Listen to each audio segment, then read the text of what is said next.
How to use give command in Minecraft. So first, just make sure that your cheats are enabled.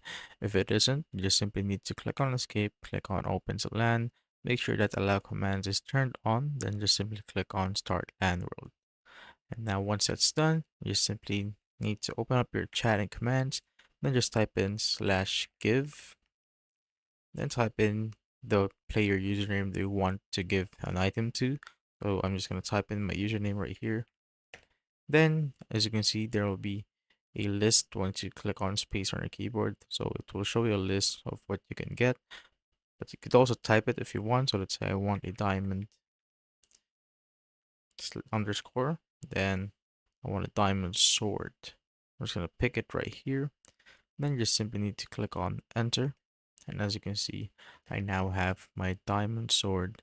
That's how I basically use the give command in Minecraft.